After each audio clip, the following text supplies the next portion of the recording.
In this videotape, we'll be continuing our work on trig identities. In the last tape, we learned that sine of a plus b is equal to sine a cos b plus cos a sine b. This was the formula for the sine of the sum of two angles, that sine of a plus b was equal to sine a cos b plus cos a sine b. We also learned that cosine of a plus b was equal to cosine a cosine b minus sine a sine b. Now, by using these two formulas and by letting a equal b equal x in them, we will be able to derive the traditional double angle formulas for sine and cosine. Let's try it and see what happens. Let's start over here with sine of a plus b. We're going to let a equal b equal, say, x. This would give us sine of a plus b, or sine of x plus x, equals sine x cosine x plus cosine x sine x. Okay, now we can simplify that a little. Sine of x plus x is sine of 2x. This is equal to sine x cos x plus sine x cos x, or 2 sine x cos x.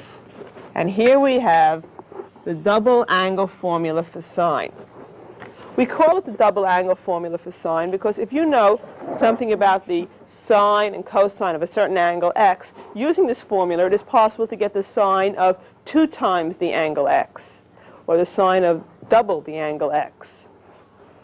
Okay, one thing I want to point out to you is that the sine of 2x is not simply 2 sine x. You cannot just pull the 2 out in front.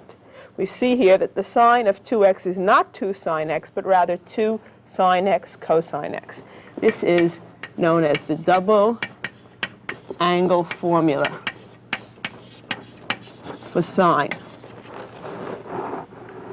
In the same fashion, we can derive a double angle formula for cosine.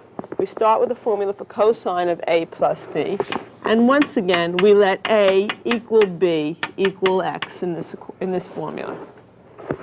This gives us that cosine of a plus b, or cosine of x plus x, equals cos x times cos x minus sine x times sine x.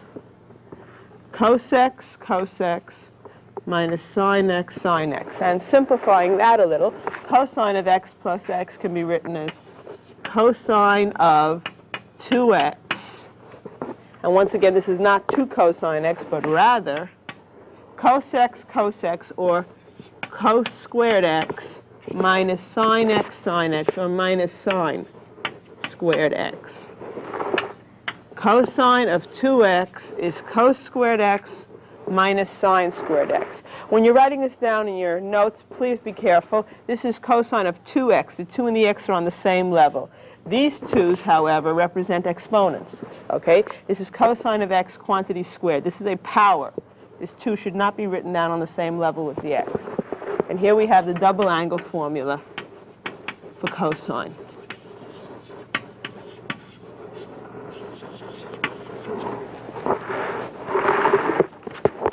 Okay, there are 2 other ways in which you might see the cosine double angle formula written. Okay, this formula is fine for you to memorize, but there are 2 other ways of writing it.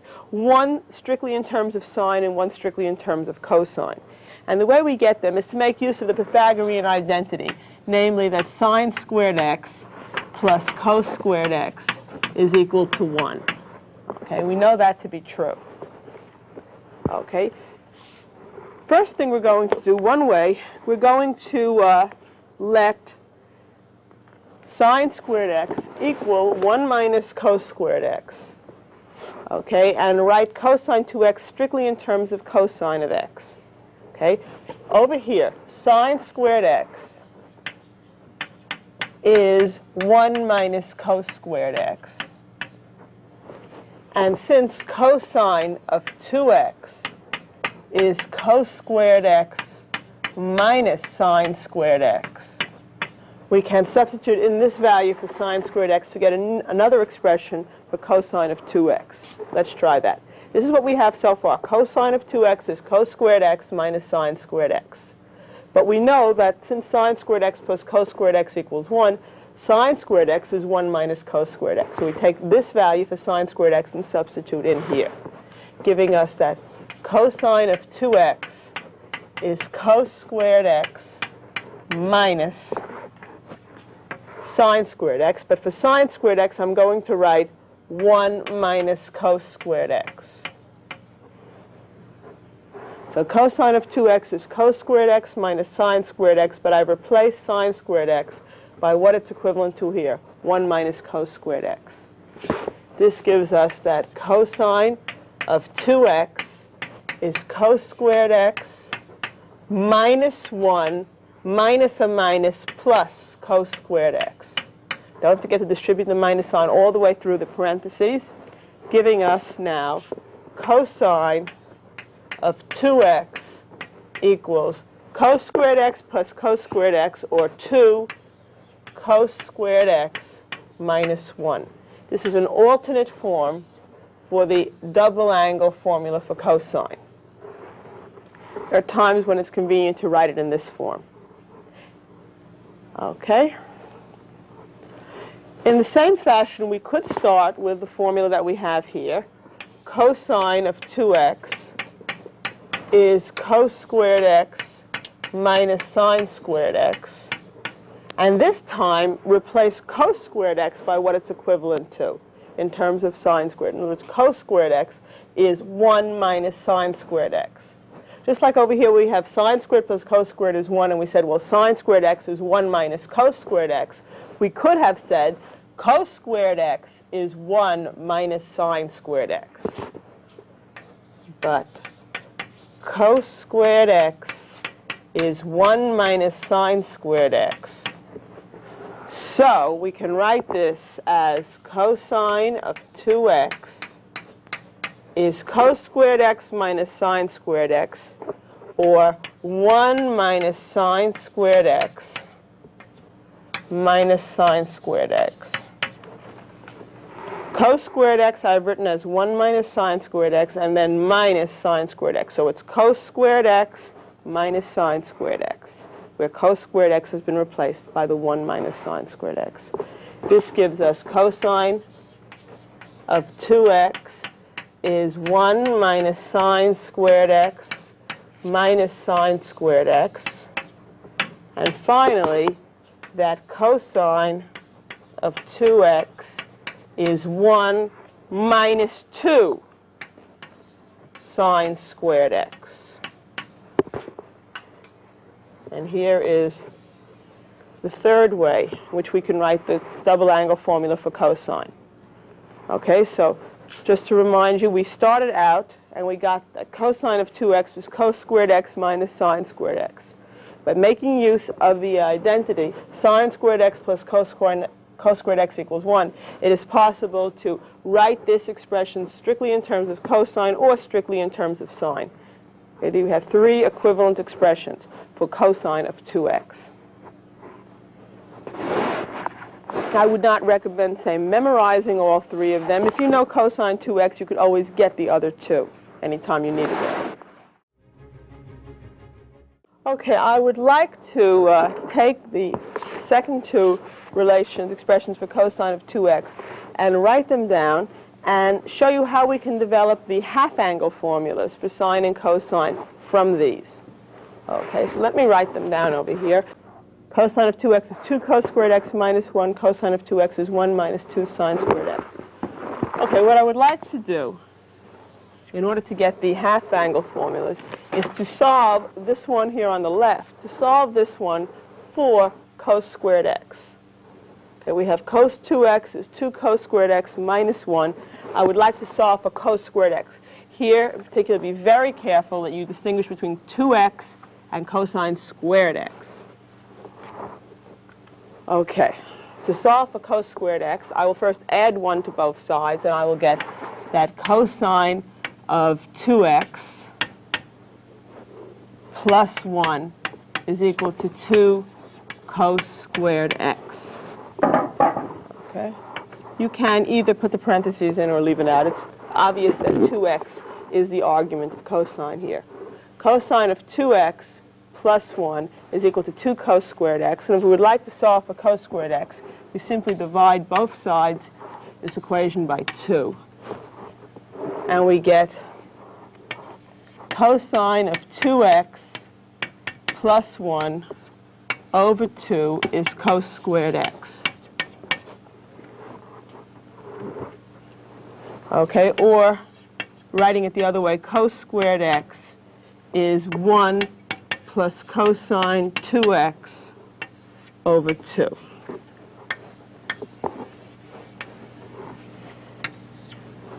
Cos squared x is 1 plus cosine 2x over 2. Now you may wonder, why do we call this a half-angle formula? Okay, well, if you've ever studied trigonometry before, you might have seen this in a slightly different form. You might have seen it in the form cosine x is taking square roots of both sides plus or minus the square root of 1 plus cosine 2x over 2. You see, from information about the cosine of 2x, we can write down the cosine of x. Whereas working from 2 times an angle, we can get information about the original angle x.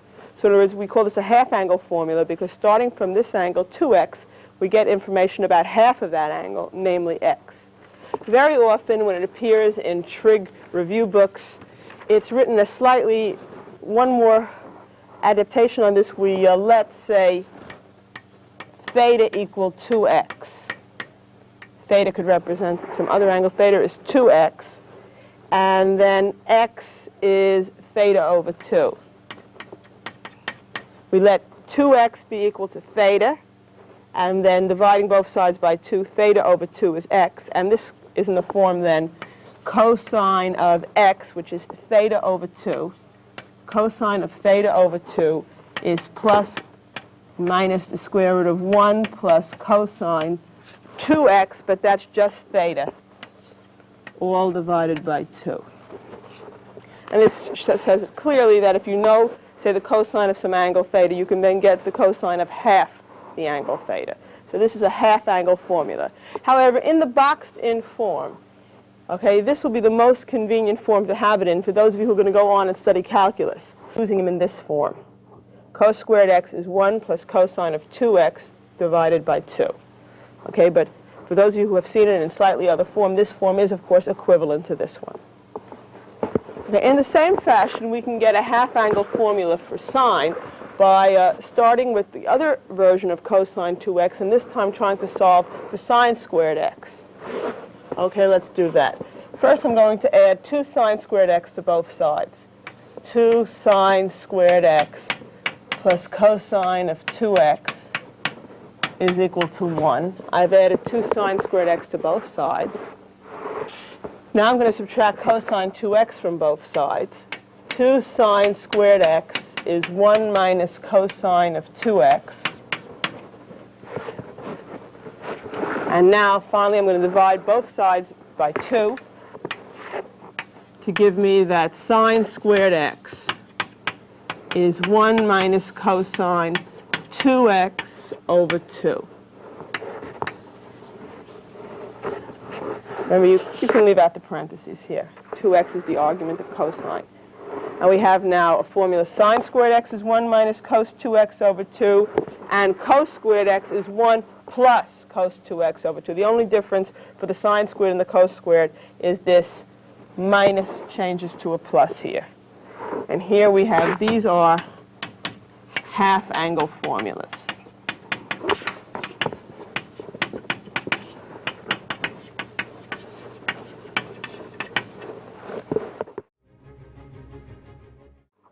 Okay, I'd like to spend the rest of this videotape giving you some practice in proving trig identities. That is, using some of the basic identities that we already know, going on and proving other identities.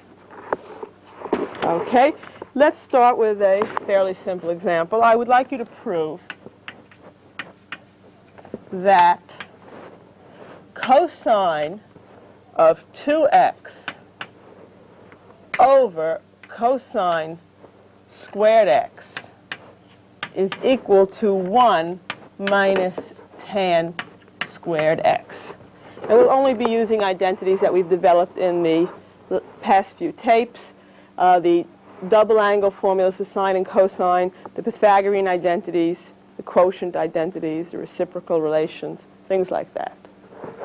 Okay, now the trick in working out an identity like this is to work with each side separately.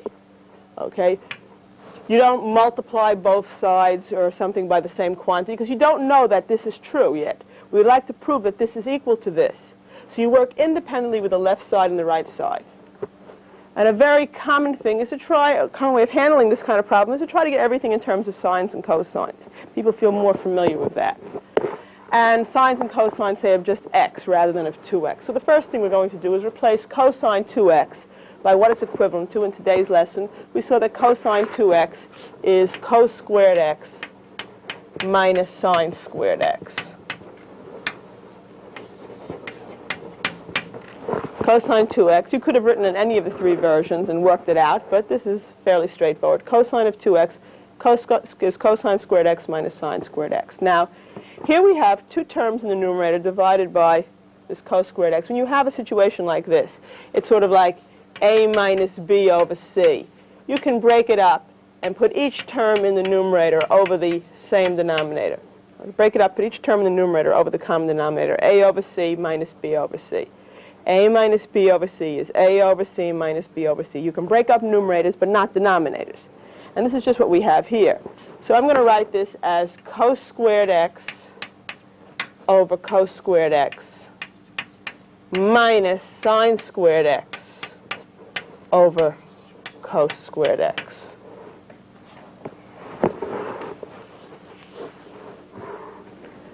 Cos squared x over cos squared x minus sine squared x over cos squared x. Well, we're almost there, because cos squared x over cos squared x, of course, is 1. Now, you have a sort of a choice here. You can write this as sine x over cosine x, quantity squared. Either you realize that tan x is sine x over cosine x here, and write this as 1 minus tan squared x, which finishes off the proof. Or you say, well, I would like to write the right-hand side in terms of sine and cosine, so you'd say 1 minus tan x quantity squared, but tan x is sine x over cosine x. So one way or another, you were able to show that the left side and the right side are, in fact, equivalent. Okay? 1 minus sine x over cosine x squared, that's sine squared over cos squared. That's what we have here. And sine x over cosine x is tangent, so it's 1 minus tan x quantity squared. 1 minus tan squared x, which is what we have.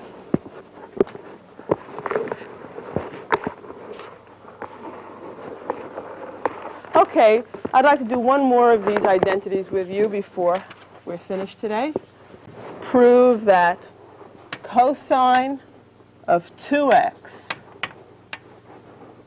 over cosine x plus sine x quantity squared is equal to 1 minus tan x over 1 plus tan x. I'm going to show that cosine 2x over cos x plus sine x quantity squared is equal to 1 minus tan x over 1 plus tan x. Once again, you're allowed to work with both sides, but independently. You work with this side, get it down to some expression, say in terms of sines and cosines, and then work with the right-hand side. Okay, we start off with cosine 2x, which we know is cos squared x minus sine squared x over cosine x plus sine x quantity squared. Now, think of this as, say, c squared minus s squared. You could factor c squared minus s squared into c minus s times c plus s. It's like the difference of two squares. Okay, if the cos squared x minus sine squared x confuses you, if it were just c squared minus s squared, this you know is, say, c plus s times c minus s. And the fact that it's cos squared x minus sine squared x shouldn't upset you. It would be cosine x plus sine x times cosine x minus sine x. Okay, you can check this by FOIL. You get cos squared x minus sine x cos x plus sine x cos x. They drop out, minus sine squared x. Okay, that's the numerator. The denominator is already factored. It's cos x plus sine x times cos x plus sine x. And we can divide numerator and denominator by cos x plus sine x here. They cancel, leaving on the left with cos x minus sine x over cos x plus sine x. Now let's look on the right and see what we have. We know that tan x is sine x over cos x, so we can write this as 1 minus sine x over cos x divided by 1 plus sine x over cos x. We have complex fraction here. We have a fraction in the numerator and a fraction in the denominator. One way of handling such a fraction is to multiply by 1 in the form, say, in this case, cos x over cos x. Multiply by 1, which is always legitimate, in the form, say, LCD over LCD. When you look at all the denominators in the numerator and denominator, we want the lowest common denominator of all these denominators. This is really like 1 over 1. And this is 1 over 1. And we're going to multiply the top and the bottom by cosine x, so that we're multiplying by 1, which means each and every term gets multiplied by cosine x.